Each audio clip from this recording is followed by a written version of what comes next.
আত্মসহায়ক মহিলাসকলৰ বাবে মুখ্যমন্ত্ৰীয়ে কিন্তু ঘোষণা কৰিছে যে যি 10,000 টকা প্ৰদান কৰিব তাৰ বাবে কিছুমান চৰ্ত দিছে বান্ধি দিছে মুখ্যমন্ত্ৰী ইয়াতে মই আপোনালোকক জনাবলৈ যত্ন কৰিম ইয়াতে মুখ্যমন্ত্ৰীৰ মন্তব্য শুনি লওক মই এতিয়া স্ক্ৰীনত দি আছো আপোনালোকৰ মন্তব্য 39 লাখ মহিলা ইমান ডাঙৰ মহিলা সবলীকৰণৰ ওপৰত আমি আগত কেতিয়াও স্কিম লোৱা নাই 4,000 crores আমি আঁচনিখনত খৰচ কৰিম ইয়াত এই আঁচনিখনত প্ৰথমবাৰৰ বাবে আমি আৰু এটা বস্তু কৰিব খুজিছো যে এই মহিলাগৰাকীয়ে আসলতে ব্যৱসায় কৰিব সময় দিব পাৰিবনে নাই তাকো আমি এসেস কৰিব খুজিছো যাতে টকাটো আমাৰ অপব্যয় নহয় সেইকাৰণে আমি সিদ্ধান্ত লৈছো যে সাধাৰণ জাতিৰ মহিলাৰ বাবে আৰু ওবিসি মহিলাৰ বাবে তিনিটাতকৈ বেছি সন্তান থাকিব নোৱাৰিব সাধাৰণতে সৰু পৰিয়াল সুখী পৰিয়াল আমি দুটা কওঁ এই ক্ষেত্ৰত আমি তিনিটা কৈছো যদি কাৰোবাৰ চাৰিটা বাচ্চা আছে then she will be disqualified from the scheme অৰ্থাৎ তেওঁ এই আঁচনিখনৰ হিতাধিকাৰী ৰূপে গণ্য নহব কিন্তু ইয়াত ওবিসি হোৱা সত্ত্বেও যেহেতু খুব মাইক্ৰো কমিউনিটি মৰাণ মটক আৰু চাহ জনগোষ্ঠীৰ মহিলাসকলক আমি চাৰিটা সন্তানলৈকে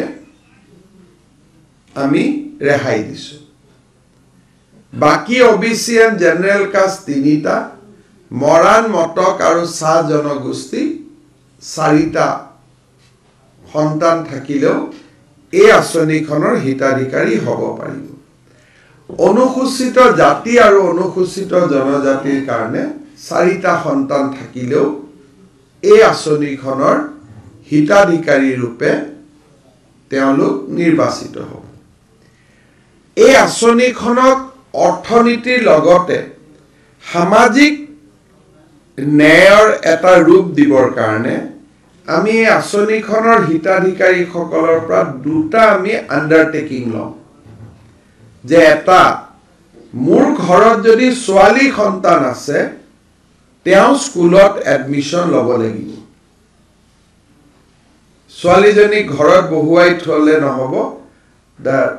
daughter must go to the school সেই আমাক যদি 3 বছৰ হৈছে আমাক প্ৰতিশ্ৰুতি দিব লাগিব যে 6 বছৰ হলে যাব আৰু যদি 6 বছৰ হল তেতিয়ালে আঁচনিখনৰ হিতাধিকাৰী হোৱাৰ আগতে বাচ্চাক এডমিশন দিব লাগিব ওচৰৰ স্কুলত বা স্কুলতে হ'ব অঙ্গনবাদী হওক স্কুলতে হওক তেওঁ ফৰ্মেল এডুকেশ্যনৰ লগত জড়িত হ'ব আমি এই কথাখিনি কম ইয়াৰ ভিতৰত আৰু এটা সৰু কণ্ডিশ্যন থাকিব যে অমৃত বৃক্ষ আন্দোলনৰ সময়ত লগোৱা গছপুলি দুটা ডাঙৰ হৈছে নে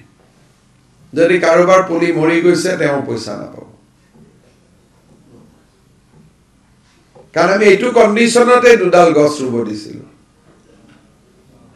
গছ দুডাল যদি মৰি গ'ল এতিয়াই লগে লগে লগাব লাগিব আজিৰ পৰা লগালে 1 মাহত ডাঙৰ হ'ব আৰু কিন্তু নহলে গছ দুডাল আমি চামেই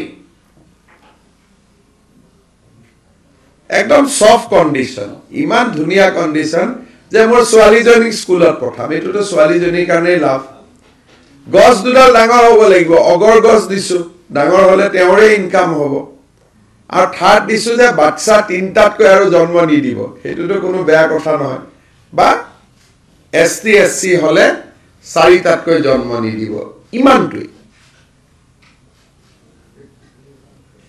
এইখিনি হলে তেওঁ ইলিজিবল হৈ গ'ল প্ৰথমবাৰ 10,000 টকা পোৱাটো একদম ইজি কিন্তু দ্বিতীয়বাৰ আমি ব্যৱসায় কৰিছে না নাই চাম